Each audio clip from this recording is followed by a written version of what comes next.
Hello everyone, welcome to GS tank. GS tank में आपका बहुत बहुत स्वागत है, जहां पे हम डिस्कस कर रहे हैं इंटायर इंडियन पॉलिटी, यानी कि संपूर्ण भारतीय राज व्यवस्था पे।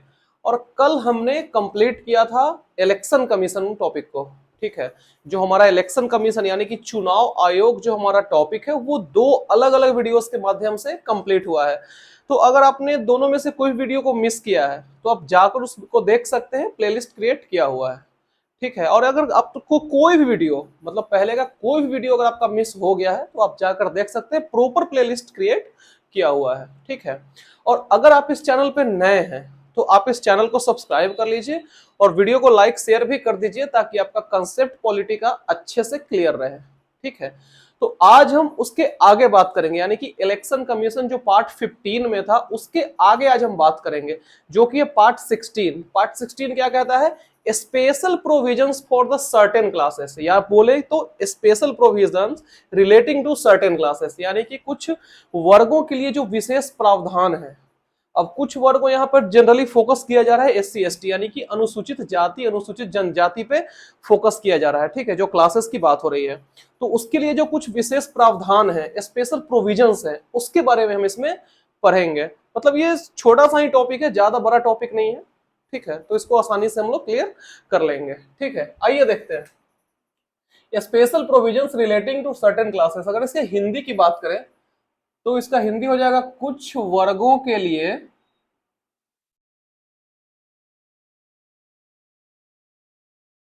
विशेष प्रावधान।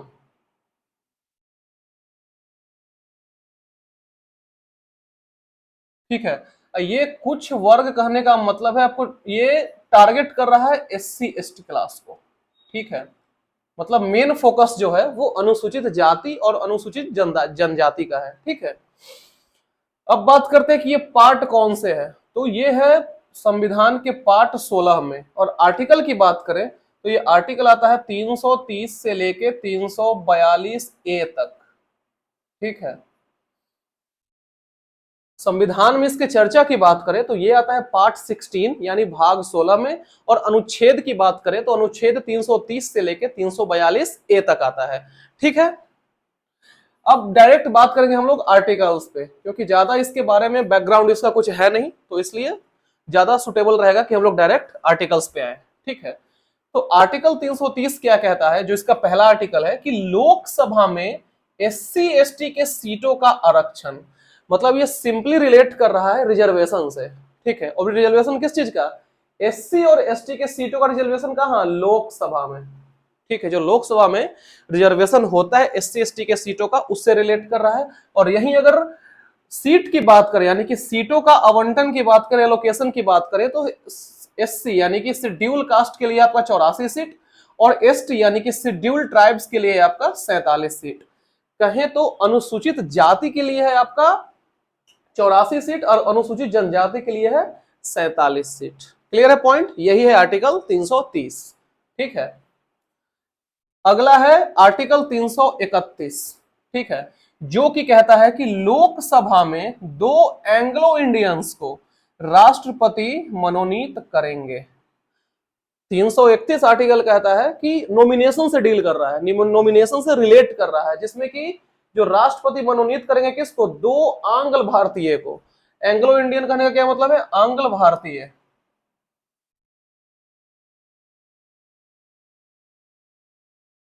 ठीक है, अब आंग्ल भारतीय क्या होता है ये आप अच्छे से जानते हैं। ठीक है, लेकिन इसमें क्या है कि ये जो आर्टिकल है आर्टिकल 331, यानी कि राष्ट्रपति जो पहले मनोनीत करते थे दो एंग्लो इंडियंस को, उसको हटा दिया गया है, यानी कि उसको एबॉलिश कर दिया गया है, निरस्त कर दिया गया है, एबॉलिस्ड। और ये जो एबॉलिश किया गया है ये किस संशोधन से किया गया है? तो ये किया गया है 104 संविधान संशोधन अधिनियम 2019 के तहत 2020 में। ठीक है, ये जो निरस्त किया गया है, ये जो एबॉलिश किया गया है, ये किया गया है 104 संविधान संशोधन अधिनियम, जो कि 2019 में आया था। लेकिन जो ये फाइनली लागू हुआ, जो इंप्लीमेंट हुआ, ये हुआ था 2020 में। एग्जैक्ट डेट की बात करें तो 25 जनवरी 2020 से। ठीक है, क्लियर पॉइंट ये। इसके आगे आएंगे आर्टिकल 332 पे, जो कि कहता है विधानसभा में शेड्यूल कास्ट शेड्यूल ट्राइब के सीटों का आरक्षण। 330 कहता है लोकसभा में और 332 कहता है कहां, विधानसभा में। ठीक है, तो अब हर सीट के हिसाब से है, मतलब कि किस स्टेट में कितना सीट है उस हिसाब से है कि कितना कितना है, क्योंकि यहां तो फिक्स किया गया है लेकिन ये हर स्टेट के हिसाब से अलग अलग था। ठीक है, तो ये हो गया सीटों का आरक्षण विधानसभा में। ठीक है, अब अगला है आर्टिकल 333, जो कि कहता है विधानसभा में एक एंग्लो इंडियन को राज्यपाल मनोनीत करेंगे।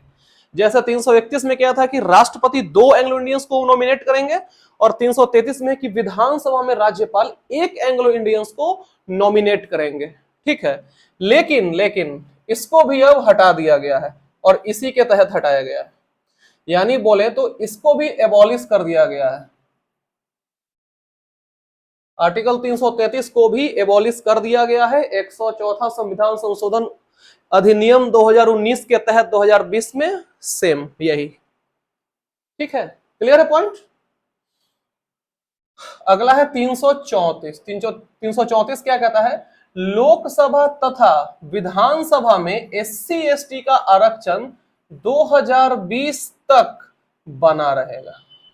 ठीक है, कहने का मतलब है कि ये जो अधिनियम जब पारित कराया गया था, ठीक है, ये बात है 1969 के समय का।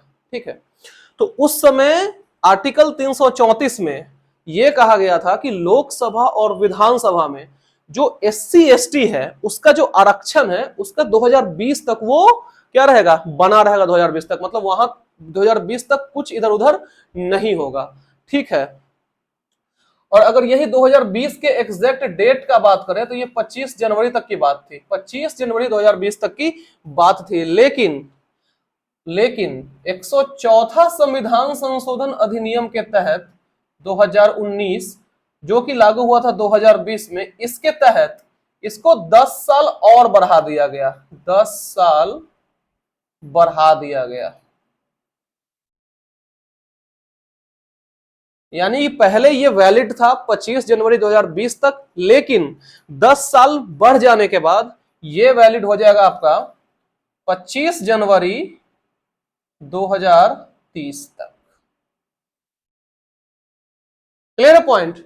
पहले था 25 जनवरी 2020 तक, लेकिन अब इसको इस अधिनियम के तहत 104वां संविधान संशोधन अधिनियम के तहत इसको 10 साल और एक्सटेंड कर दिया गया, बढ़ा दिया गया, जो कि अब हो गया 25 जनवरी 2030 तक। ठीक है, क्लियर ये पॉइंट। आई होप कि ये सारा पॉइंट आपको क्लियर हो गया होगा। तो आप इसको एक बार नोट डाउन या स्क्रीनशॉट ले लीजिए, फिर इसके आगे के आर्टिकल्स पे आते हैं। इसके बाद देखते हैं हम लोग आर्टिकल 335 को। ठीक है, अनुच्छेद 335 ये क्या कहता है कि सेवाओं और पदों के लिए एससी एसटी के दावे, यानी कि बात कर रहे हैं क्लेम की, दावे की, तो सेवाओं और पदों यानी कि आप आसान भाषा में समझिए कि सर्विसेज और पोस्ट की बात हो रही है। ठीक है, और उससे भी आसान में समझता है तो डायरेक्ट नौकरी की बात हो रही है। ठीक है, तो ये लाइन कहता है कि सेवाओं और पदों के लिए एससी एसटी के दावे, तो ये क्लेम की बात हो रही है। लेकिन अगर इसको और आसान भाषा में आपको समझना है, एकदम देसी भाषा में, तो नौकरी में एससी एसटी का आरक्षण। ठीक है, यानी कि नौकरी अगर ये करेंगे तो उसमें इसके रिजर्वेशन की बात हो रही है। ठीक है, आर्टिकल 335 के तहत। ठीक है, अगला है 336। यह कहता है कि सेवाओं में एंग्लो इंडियंस को विशेष प्रावधान, यानी कि जो सर्विसेज है, ठीक है, जो सर्विसेज है, नौकरियां हैं, उसमें एंग्लो इंडियंस को कुछ स्पेशल प्रोविजंस है, उसके बारे में बात हो रही है। और इसको भी अगर आपको देसी और आसान भाषा में समझना है तो नौकरी में एंग्लो इंडियंस को आरक्षण। ठीक है, 336 आर्टिकल के तहत नौकरी में एंग्लो इंडियंस को आरक्षण की बात हो रही है। ठीक है, क्लियर है इतना पॉइंट। अगला है आर्टिकल 337। ये क्या कहता है कि एंग्लो इंडियंस को स्कॉलरशिप, यानी कि जो आंग्ल भारतीय है उनके पढ़ाई लिखाई के लिए, है ना, उसके लिए स्कॉलरशिप। स्कॉलरशिप का हिंदी की बात करें तो इसका होता है शैक्षणिक अनुदान, शैक्षणिक अनुदान, यानी कि इनके पढ़ाई लिखाई से रिलेटेड इनको स्कॉलरशिप देने की बात की गई है आर्टिकल 1937 में। ठीक है, क्लियर है पॉइंट। अब बात करते हैं 338 का। तो ये कहता है नेशनल कमीशन फॉर एससी, यानी इसको हिंदी में बोलें तो अनुसूचित जाति के लिए राष्ट्रीय आयोग, नेशनल कमीशन। हिंदी क्लियर है इसका। तो अब बात करते हैं इसके गठन की। ठीक है, तो इसका गठन कैसे किया गया था? इसका गठन किया गया था 65वां संविधान संशोधन अधिनियम, 65वां संविधान संशोधन 1990 के तहत। जो इसका गठन किया गया था नेशनल कमीशन फॉर एससी यानी शेड्यूल कास्ट, उसको किया गया था 65वां संविधान संशोधन अधिनियम 1990 के तहत। 90 या 96 नहीं है, 90, 1990 के तहत। ठीक है, क्लियर ये पॉइंट। अब है इसका सब पार्ट, यानी कि आर्टिकल 338 का ए है। ठीक है, जो कि रिलेट करता है नेशनल कमीशन फॉर एससी यानी कि अनुसूचित जनजाति के लिए राष्ट्रीय आयोग। डायरेक्ट हम एसटी लिख देते हैं, आप इसको अनुसूचित जनजाति लिख सकते हैं। ठीक है, अनुसूचित जनजाति एसटी के लिए राष्ट्रीय आयोग। ठीक है, अब इसका गठन कब किया गया था? तो एसटी जो है, मतलब नेशनल कमीशन फॉर एसटी है, उसका गठन किया गया था 89वां संविधान संशोधन के तहत। 89th CAA शॉर्ट में लिख देते हैं, 2003 के तहत। ठीक है, यानी कि जो राष्ट्रीय आयोग अनुसूचित जनजाति के लिए है, उसका गठन किया गया था 89वां संविधान संशोधन अधिनियम 2003 के तहत। ठीक है, बात हो गई एससी की, एसटी की। अब बात करेंगे ओबीसी की, यानी कि सॉरी बीसी की, ओबीसी उसी में आता है। तो ये है इसका सब पार्ट, यानी कि 338 का भी ये सब पार्ट ही है, जो कि बी है। 338 का बी है, जो कि नेशनल कमीशन फॉर बीसी यानी कि बैकवर्ड कास्ट।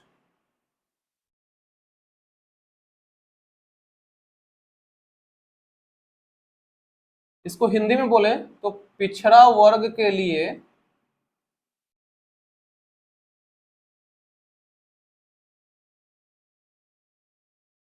राष्ट्रीय आयोग।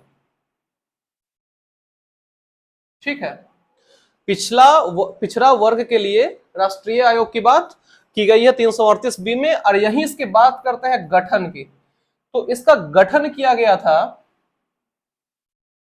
संसद अधिनियम यानी पार्लियामेंट एक्ट 1993 के तहत। ठीक है, जब इसका गठन किया गया था संसद अधिनियम 1993 के तहत, उस समय इसके पास संवैधानिक दर्जा नहीं था। तो इसको संवैधानिक दर्जा कैसे मिला? बात करते हैं संवैधानिक दर्जा का। तो इसको जो संवैधानिक दर्जा दिया गया, वो दिया गया 102 कॉन्स्टिट्यूशनल अमेंडमेंट एक्ट 2018। 102वां संविधान संशोधन अधिनियम 2018 के तहत national commission for backward caste को कॉन्स्टिट्यूशनल स्टेटस यानी कि संवैधानिक दर्जा दिया गया है। ठीक है, पॉइंट क्लियर है ये। अब इसमें एक तीनों चीज में एक चीज और है, इनके अध्यक्ष के बारे में। ठीक है, यानी कि अनुसूचित जाति के लिए राष्ट्रीय आयोग, इनके अध्यक्ष, जो अनुसूचित जनजाति है उसके राष्ट्रीय आयोग के अध्यक्ष, और जो पिछड़ा वर्ग है उसके राष्ट्रीय जनजाति का राष्ट्रीय आयोग का अध्यक्ष। ठीक है, यानी कि जो नेशनल कमीशन फॉर बीसी है इसके चेयरमैन की बात। तो ये तीनों के जो अध्यक्ष होते हैं, तो जो अध्यक्ष होंगे, ठीक है, उसकी नियुक्ति राष्ट्रपति करेंगे। और किसके सलाह पे? पीएम के सलाह पे।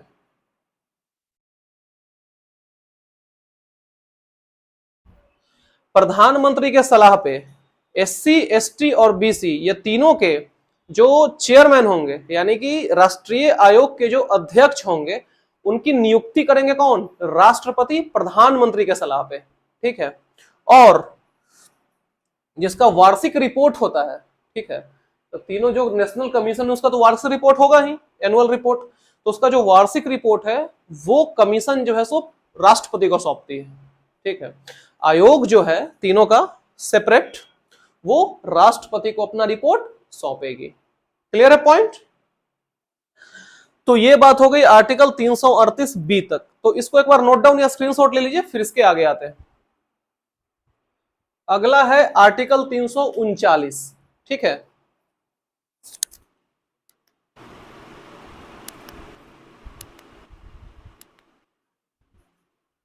तो 339 क्या कहता है कि 339 अनुसूचित क्षेत्रों के प्रशासन और एसटी के कल्याण पर केंद्र का नियंत्रण, यानी कि जो शेड्यूल्ड एरिया है वहां का जो एडमिनिस्ट्रेशन है उस पे कंट्रोल किसका रहेगा? यूनियन का, यानी सेंटर का रहेगा।